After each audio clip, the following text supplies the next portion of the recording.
Hello, I'm Dr. Gloria Horsley, and I'm here at the ADAC conference, and we're going to be talking about some diversity issues today with Shirley Brown. And tell us about your organization.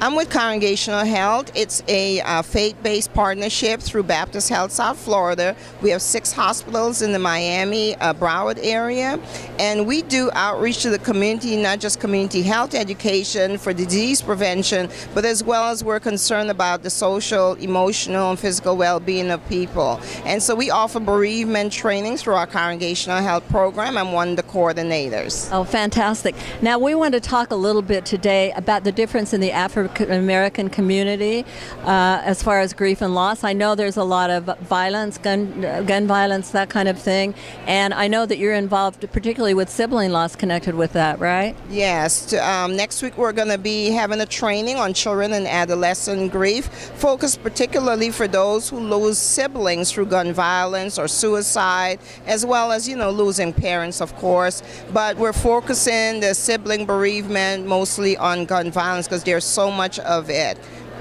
in Miami.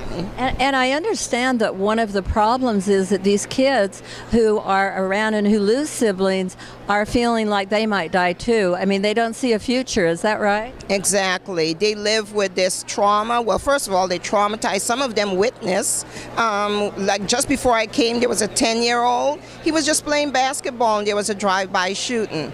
And the community is just outraged about this because it's like these random deaths and it's always the innocent. This child had nothing to do with it. So we have the clergy and all the community coming together, going door to door, asking, did they witness it? And a lot of times people don't want to come forward and say who it is. So it's a big problem because there's a big mistrust with the police department there.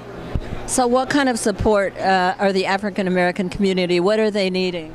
So we're going to the faith-based community and asking them to organize congregation-based bereavement programs to support the families.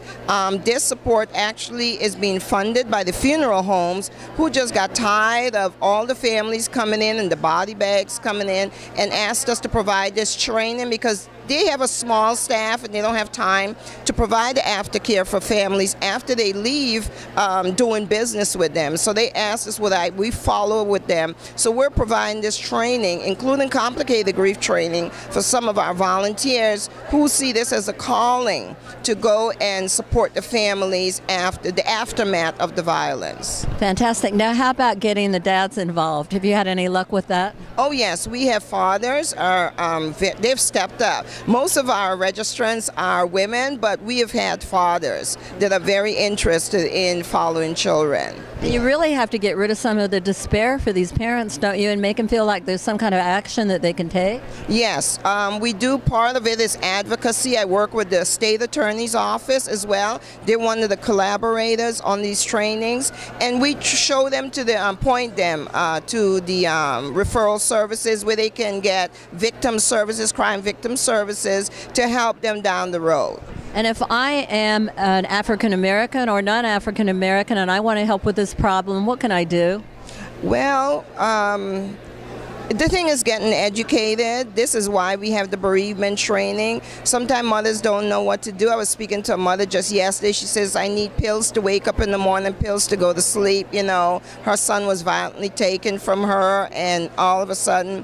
And so a lot of them come to the support groups to find information, also to handle their grief. And some of them need professional counseling. So we also refer them to professional counseling because that's a way to help them, the ones that need the medication, complicated grief.